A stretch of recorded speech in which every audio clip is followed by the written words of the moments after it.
Good morning ਬੇਟਾ। Punjabi class ਵਿੱਚ ਤੁਹਾਡਾ ਸਵਾਗਤ ਹੈ।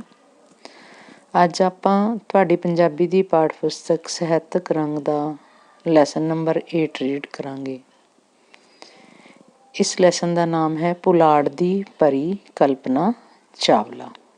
ਪੁਲਾੜ ਕਹਿੰਦੇ ਹੈ ਅੰਤਰਿਕਸ਼ ਨੂੰ, ਅੰਤਰਿਕਸ਼ ਦੀ ਪਰੀ ਕਲਪਨਾ ਚਾਵਲਾ। ਇਸ ਦੇ ਲੇਖਕ ਹਨ ਸੁਨੀਲ ਕੁਮਾਰ ਬੇਦੀ ਜੀ। ਇਸ ਜੀਵਨੀ ਦੁਆਰਾ ਲੇਖਕ ਦੱਸਣਾ ਚਾਹੁੰਦਾ ਹੈ ਕਿ ਔਰਤਾਂ ਕਿਸੇ ਵੀ ਪੱਖੋਂ ਮਰਦਾਂ ਨਾਲੋਂ ਘੱਟ ਨਹੀਂ ਹਨ, ਅਤੇ ਇਸ ਦੇ ਨਾਲ ਨਾਲ ਉਹ ਦੱਸਣਾ ਚਾਹੁੰਦਾ ਹੈ ਕਿ ਜੇ ਮਨੁੱਖ ਮਿਹਨਤ, ਲਗਨ ਅਤੇ ਦ੍ਰਿੜ ਇਰਾਦੇ ਨਾਲ ਕੰਮ ਕਰਦਾ ਹੈ ਤਾਂ ਉਹ ਇੱਕ ਦਿਨ ਤਰੱਕੀ ਜ਼ਰੂਰ ਕਰਦਾ ਹੈ। ਚਾਹੇ ਕਿੰਨੀਆਂ ਵੀ ਵਿਰੋਧੀ ਤਾਕਤਾਂ ਉਹਨੂੰ ਰੋਕਣ, ਕਿੰਨੀਆਂ ਵੀ ਸਮੱਸਿਆਵਾਂ ਆਉਣ, ਪਰ ਉਹ ਉਹਨਾਂ ਦਾ ਸਾਹਮਣਾ ਕਰਦਾ ਹੋਇਆ ਆਪਣੇ ਉਦੇਸ਼ ਨੂੰ, ਆਪਣੇ ਟੀਚੇ ਨੂੰ ਜ਼ਰੂਰ ਪ੍ਰਾਪਤ ਕਰਦਾ ਹੈ। ਪਾਠ ਸ਼ੁਰੂ ਕਰਨ ਤੋਂ ਪਹਿਲਾਂ ਆਪਾਂ ਲੇਖਕ ਬਾਰੇ ਕੁਝ ਜਾਣ ਲਈਏ, ਉਸਦੀ ਸ਼ਖਸੀਅਤ ਅਤੇ ਰਚਨਾ ਬਾਰੇ ਪੜ੍ਹ ਲਈਏ। ਸੁਨੀਲ ਕੁਮਾਰ ਬੇਦੀ ਦਾ ਜਨਮ 3 ਫਰਵਰੀ 1975 ਨੂੰ ਪਿੰਡ ਰੁਗੂਆਣਾ, ਜ਼ਿਲ੍ਹਾ ਸਿਰਸਾ, ਹਰਿਆਣਾ ਵਿਖੇ ਪਿਤਾ ਲਾਲ ਚੰਦ ਦੇ ਘਰ ਮਾਤਾ ਰਾਜ ਕੁਮਾਰੀ ਜੀ ਦੀ ਕੁੱਖੋਂ ਹੋਇਆ। ਉਹਨਾਂ ਨੇ ਪੰਜਾਬੀ ਅਤੇ ਅਰਥ ਸ਼ਾਸਤਰ ਵਿੱਚ MA ਦੀ ਪੜ੍ਹਾਈ ਕੀਤੀ। ਪੇਸ਼ੇ ਵਜੋਂ ਉਹ ਅਧਿਆਪਕ ਹਨ। ਆਪ ਪੰਜਾਬੀ ਭਾਸ਼ਾ ਦੇ ਪ੍ਰਚਾਰ ਅਤੇ ਪ੍ਰਸਾਰ ਲਈ ਸਰਗਰਮੀ ਨਾਲ ਵਚਨਬੱਧ ਹਨ। ਆਓ ਆਪਾਂ ਪਾਠ ਪੜ੍ਹਦੇ ਹਾਂ। ਪੁਲਾੜ ਦੀ ਪਰੀ ਕਲਪਨਾ ਚਾਵਲਾ। ਮੈਂ ਦੁਨੀਆ ਦੇ ਕਿਸੇ ਇੱਕ ਖੂੰਜੇ ਲਈ ਜਨਮ ਨਹੀਂ ਲਿਆ, ਖੂੰਜਾ ਕੋਨਾ।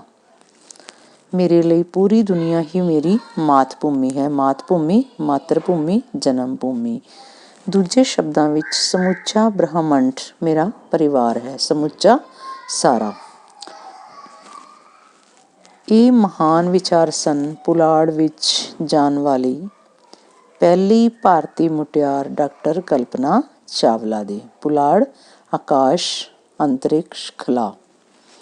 ਬਚਪਨ ਤੋਂ ਹੀ ਪੱਕੇ ਇਰਾਦੇ ਵਾਲੀ ਕਲਪਨਾ ਚਾਵਲਾ ਦਾ ਜਨਮ 1 ਜੁਲਾਈ 1961 ਨੂੰ ਮਾਂ ਸੰਯੋਗਿਤਾ ਦੀ ਕੁੱਖੋਂ ਕਰਨਾਲ ਵਿਖੇ ਹੋਇਆ। ਉਸਦੇ ਪਿਤਾ ਦਾ ਨਾਂ ਬਨਾਰਸੀ ਲਾਲ ਸੀ। ਉਹ ਆਪਣੇ 4 ਭੈਣ ਭਰਾਵਾਂ ਵਿੱਚੋਂ ਸਭ ਤੋਂ ਛੋਟੀ ਸੀ। ਉਸਨੂੰ ਸਾਰੇ ਪਿਆਰ ਨਾਲ ਮੋਂਟੂ ਕਹਿੰਦੇ ਸਨ। ਕਲਪਨਾ ਦਾ ਮੁੱਢਲਾ ਸ਼ੁਰੂਆਤੀ ਸਮਾਂ ਕਰਨਾਲ ਮਾਡਲ ਟਾਊਨ ਵਾਲੇ ਘਰ ਵਿੱਚ ਹੀ ਬੀਤਿਆ। ਘਰ ਦੀ ਛੱਤ ਉੱਤੇ ਲੇਟੇ ਉਹ ਚੰਨ ਤਾਰਿਆਂ ਦੀ ਰਹੱਸਮਈ ਭੇਦ ਭਰੀ ਦੁਨੀਆ ਬਾਰੇ ਸੋਚਦੀ ਰਹਿੰਦੀ। ਉਸਦਾ ਪਰਿਵਾਰ ਧਾਰਮਿਕ ਵਿਚਾਰਾਂ ਦਾ ਸੀ। ਉਸਦੇ ਮਾਤਾ ਪਿਤਾ ਧਰਮ ਅਤੇ ਸੇਵਾ ਦੇ ਕੰਮਾਂ ਵਿੱਚ ਵੱਧ ਚੜ੍ਹ ਕੇ ਹਿੱਸਾ ਲੈਂਦੇ ਸਨ। ਇਸ ਦਾ ਅਸਰ ਇਹ ਹੋਇਆ ਕਿ ਕਲਪਨਾ ਇੱਕ ਪੁਲਾੜ ਵਿਗਿਆਨੀ ਹੋਣ ਦੇ ਨਾਲ ਨਾਲ ਇੱਕ ਸੰਸਕਾਰੀ ਵੀ ਸੀ। ਉਹ ਭਾਰਤ ਵਿੱਚ ਰਹੀ ਜਾਂ ਬਰਫੀਲੇ ਵਿਦੇਸ਼ੀ ਇਲਾਕਿਆਂ ਵਿੱਚ, ਪਰ ਜੀਵਨ ਭਰ ਸ਼ਾਕਾਹਾਰੀ ਰਹੀ। ਕਲਪਨਾ ਨੇ ਚੌਥੀ ਜਮਾਤ 4th ਕਲਾਸ ਵਿੱਚ ਸਪੇਸ ਸ਼ਟਲ ਦਾ ਮਾਡਲ ਬਣਾਇਆ ਸੀ ਅਤੇ ਕਿਹਾ ਕਿ ਵੱਡੀ ਹੋ ਕੇ ਇਸ ਤਰ੍ਹਾਂ ਸਪੇਸ ਸ਼ਟਲ ਵਿੱਚ ਯਾਤਰਾ ਕਰੇਗੀ। ਉਸਨੇ 10ਵੀਂ ਦੀ ਪ੍ਰੀਖਿਆ ਟੈਗੋਰ ਬਾਲ ਨਿਕੇਤਨ ਸਕੂਲ ਕਰਨਾਲ ਤੋਂ ਪਾਸ ਕੀਤੀ।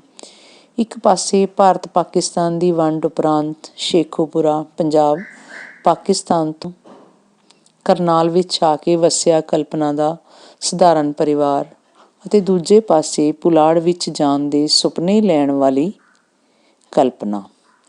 ਇੱਥੋਂ ਦੇ DAV ਗਰਲ ਕਾਲਜ ਵਿੱਚ ਅਤੇ ਦਿਆਲ ਸਿੰਘ ਕਾਲਜ ਤੋਂ ਪ੍ਰੀ ਯੂਨੀਵਰਸਿਟੀ 11ਵੀਂ ਅਤੇ ਪ੍ਰੀ ਇੰਜੀਨੀਅਰਿੰਗ ਪਾਸ ਕੀਤੀ। ਇੱਥੇ ਹੀ ਉਸਨੇ ਇੱਕ ਫਲਾਇੰਗ ਕਲੱਬ ਦੀ ਮੈਂਬਰ ਬਣ ਕੇ ਪੁਸ਼ਪਕ ਵਿਮਾਨ ਉਡਾਉਣ ਅਤੇ ਗਲਾਈਡਿੰਗ ਕਰਨਾ ਸਿੱਖ ਲਿਆ ਸੀ।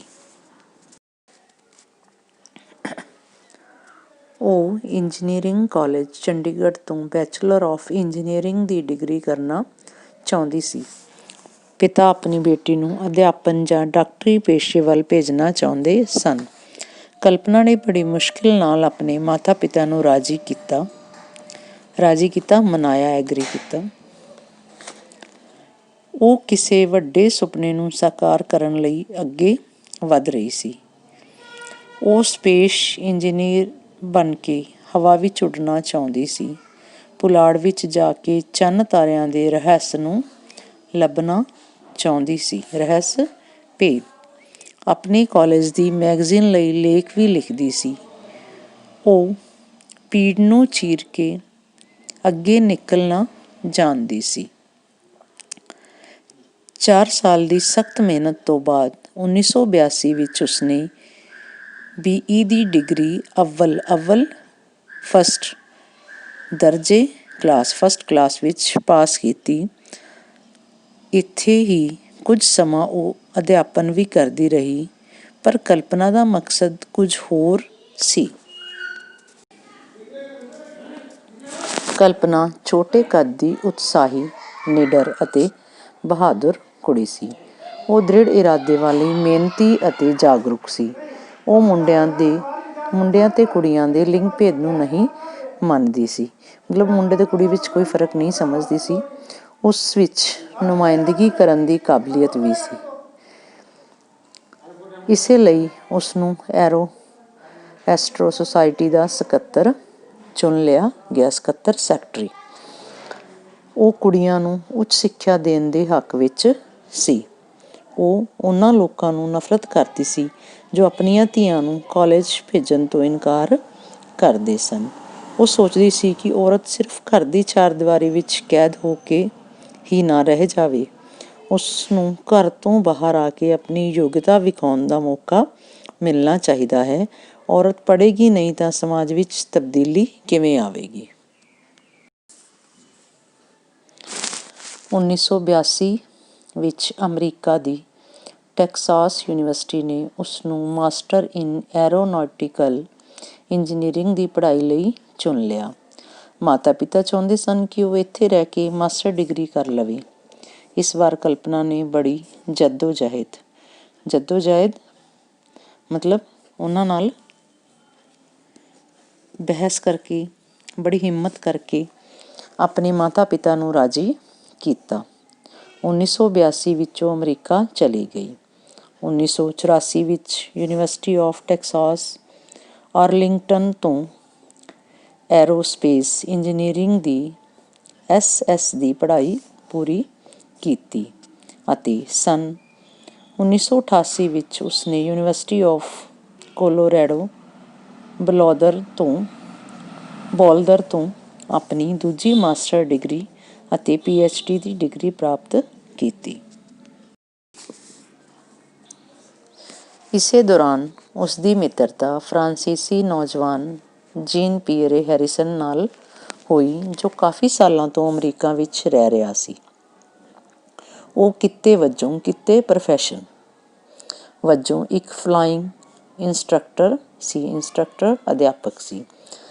ਦੋਵਾਂ ਦੀਆਂ ਰੁਚੀਆਂ ਤੇ ਮਾਨਸਿਕ ਪੱਧਰ ਲੈਵਲ ਇੱਕ ਹੋਣ ਕਰਕੇ ਇਹ ਸੰਬੰਧ ਵਿਆਹ ਵਿੱਚ ਤਬਦੀਲ ਹੋ ਗਏ। ਇਹਨਾਂ ਦੋਨਾਂ ਦਾ ਵਿਆਹ ਹੋ ਗਿਆ। ਸੰਨ 1988 ਵਿੱਚ ਕਲਪਨਾ ਨੇ NASA the national aeronautical and space administration ਵਿੱਚ ਕੰਮ ਕਰਨਾ ਸ਼ੁਰੂ ਕਰ ਦਿੱਤਾ। ਇੱਥੇ ਉਸਨੂੰ ਸਾਰੇ ਕੇਸੀ ਦੇ ਨਾਂ ਨਾਲ ਬੁਲਾਉਂਦੇ ਸਨ। ਉਹ ਪ੍ਰਮਾਣਿਤ ਫਲਾਈਟ ਇੰਸਟ੍ਰਕਟਰ ਸੀ। ਉਸਨੇ ਏਅਰਕ੍ਰਾਫਟ ਅਤੇ ਗਲਾਈਡਰ ਉਡਾਏ। ਉਸ ਕੋਲ ਇਕਹਿਰੇ ਇੰਜਨ, ਬਹੁ ਇੰਜਨ, ਹਾਈਡਰੋਪਲੇਨ ਅਤੇ ਗਲਾਈਡਰ ਉਡਾਉਣ ਲਈ ਇੱਕ ਵਪਾਰਕ ਪਾਇਲਟ ਦਾ ਲਾਇਸੈਂਸ ਸੀ। ਉਸਨੇ ਏਅਰੋਸਪੇਸ ਨਾਲ ਸੰਬੰਧਿਤ ਕਈ ਡਿਗਰੀਆਂ ਹਾਸਲ ਕਰ ਲਈਆਂ ਸਨ। 1993 ਵਿੱਚ ਕਲਪਨਾ ਨਾਸਾ ਵਿੱਚ ਓਵਰ ਮੈਥਡਸ ਇੰਕ ਨਾਮੀ ਮਿਸ਼ਨ ਦੇ ਵਾਈਸ ਪ੍ਰੈਜ਼ੀਡੈਂਟ ਅਤੇ ਖੋਜ ਵਿਗਿਆਨੀ ਵਜੋਂ ਜੁੜ ਗਈ। ਉਸਦੀ ਜ਼ਿੰਮੇਵਾਰੀ ਤਰਲ ਪਦਾਰਥਾਂ ਦੇ ਗਤੀ ਵਿਗਿਆਨ, ਧਰਤੀ ਤੋਂ ਸਿੱਧੀ ਚੜ੍ਹਾਈ ਅਤੇ ਉਤਰਾਈ ਨਾਲ ਸੰਬੰਧਿਤ ਤਿਆਰ ਕਰਨਾ ਅਤੇ ਉਸ ਨੂੰ ਲਾਗੂ ਕਰਨਾ ਸੀ।